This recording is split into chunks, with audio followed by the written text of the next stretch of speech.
തിരുവനന്തപുരത്ത് സ്കൂൾ കെട്ടിടം തകർന്നു വീണു. അട്ടക്കുളങ്ങര ഗവൺമെന്റ് സെൻട്രൽ ഹൈസ്കൂളിലാണ് അപകടം. സ്കൂൾ ഓഫീസ് മുറി പ്രവർത്തിച്ചിരുന്ന കെട്ടിടത്തിന്റെ മേൽക്കൂരയാണ് തകർന്നു വീണത്. ജീവനക്കാർ ഇറങ്ങിയ ശേഷമാണ് അപകടം. വൻ ദുരന്തമാണ് ഒഴിവായത്. സഫാൻ കാളികാവ് വിശദാംശങ്ങളുമായി ചേർന്നു. സഫാൻ, സാധാരണഗതിയിൽ സ്കൂൾ തുറക്കുന്നതിന് മുൻപ് പരിശോധനകളൊക്കെ നടത്തേണ്ടതാണ്. ഇത്തരം പരിശോധനകളൊന്നും അവിടെ ഉണ്ടായിരുന്നില്ലേ? വിനിഷ, അല്പം മുമ്പാണ് ഇതുമായി ബന്ധപ്പെട്ട അപകടം നടന്ന വിവരം നമുക്ക് ലഭിക്കുന്നത്. അട്ടക്കുളങ്ങര സർക്കാർ സെൻട്രൽ ഹൈസ്കൂളിലാണ് ഇത്തരത്തിലൊരു അപകടം നടന്നത്. വിനിഷ സൂചിപ്പിച്ച പോലെ ഇന്ന് പ്രവേശനോത്സവമായിരുന്നു. അതുമായി ബന്ധപ്പെട്ട് കുട്ടികളും അധ്യാപകരും ഒക്കെ വന്ന് പോയതിനു ശേഷമാണ് ഏതായാലും ഇങ്ങനെ ഒരു അപകടം നടക്കുന്നത്. നമ്മൾ മനസ്സിലാക്കുന്നത് ഈ ഒരു അപകടം ഈ കെട്ടിടത്തിന്റെ കാലപ്പഴക്കമാണ് ഈ അപകടത്തിന് കാരണമെന്നാണ് നമ്മൾ മനസ്സിലാക്കുന്നത്. ജീവനക്കാരൊക്കെ ഇറങ്ങിയതിന് ശേഷമാണ് ഈ കെട്ടിടം ഇടിഞ്ഞു വീഴുന്നത്. കെട്ടിടത്തിന്റെ ഒരു ഭാഗം തന്നെ പ്രൈമറി ഭാഗം പ്രവർത്തിക്കുന്ന ഭാഗമാണ് ഇടിഞ്ഞു വീണതെന്നാണ് നമുക്ക് മനസ്സിലാക്കാൻ കഴിയുന്നത്. ഏതായാലും സൂചിപ്പിച്ച പോലെ ഇതുമായി ബന്ധപ്പെട്ട് സ്കൂൾ തുറക്കുന്നതുമായി ബന്ധപ്പെട്ട് അതിന്റെ ഫിറ്റ്നസ് സംബന്ധമായിട്ടുള്ള കാര്യങ്ങളൊക്കെ പൂർത്തീകരിക്കാൻ നേരത്തെ വിദ്യാഭ്യാസ വകുപ്പ് നിർദ്ദേശം നൽകിയിരുന്നു.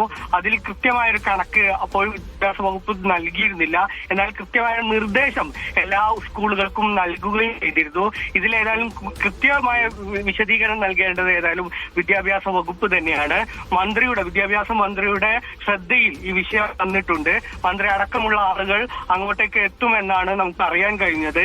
ഏതായാലും ഈ അട്ടക്കുളങ്ങര സർക്കാർ സെൻട്രൽ ഹൈസ്കൂളിലാണ് ഇപ്പോൾ ഇങ്ങനൊരു അപകടം ഉണ്ടായിട്ടുള്ളത്. ഏതായാലും ആളപായം ഉണ്ടായിരുന്നില്ല. കുട്ടികളും ജീവനക്കാരും അടക്കമുള്ള ആളുകൾ പോയതിനു ശേഷമായിരുന്നു ഇത്തരത്തിലുള്ള അപകടം എന്നുള്ളതാണ് ആശ്വാസകരമായുള്ള കാര്യം. അപ്പോഴും പ്രധാനപ്പെട്ട ചോദ്യങ്ങൾ വകുപ്പിനെതിരെ അല്ലെങ്കിൽ സ്കൂൾ അധികൃതർക്കെതിരെ ചോദ്യങ്ങൾ ഉയരുന്നുണ്ട്. പ്രത്യേകിച്ച് ഇന്ന് പ്രവേശനോത്സവമായിരുന്നു. സംസ്ഥാനത്ത് വ്യാപകമായി അതുമായി ബന്ധപ്പെട്ടുള്ള പരിപാടികൾ സർക്കാരിന്റെ ഭാഗത്തു ഉണ്ടായിരുന്നു. അതുമായി ബന്ധപ്പെട്ടുള്ള മുന്നൊരുക്കങ്ങൾ സർക്കാർ നിർദ്ദേശം നൽകിയിരുന്നു.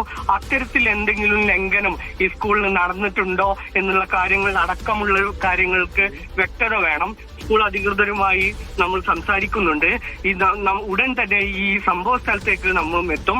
എന്താണ് ഈ അപകടത്തിന്റെ പശ്ചാത്തലം, എന്താണ് സ്കൂൾ അധികൃതർ നൽകുന്നത് എന്നുള്ള വിശദീകരണത്തിന് ആയാലും കാത്തിരിക്കുകയാണ്.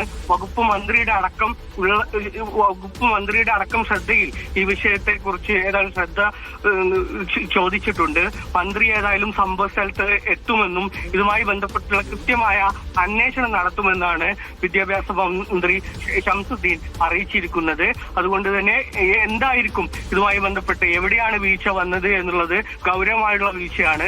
കുട്ടികളെ എന്തെങ്കിലും ആളപായം സംഭവിച്ചിട്ട് അത്തരത്തിൽ പരിശോധന നടത്തുന്നതുമായി ബന്ധപ്പെട്ട പതിവ് രീതികൾക്കപ്പുറത്തേക്ക് എന്താണ് ഈ വിഷയത്തിൽ സംഭവിച്ചത് എന്നുള്ളതിന് ഏതായാലും വിദ്യാഭ്യാസ വകുപ്പും സ്കൂൾ അധികൃതരും തന്നെയാണ് വിനിഷ മറുപടി പറയേണ്ടത്.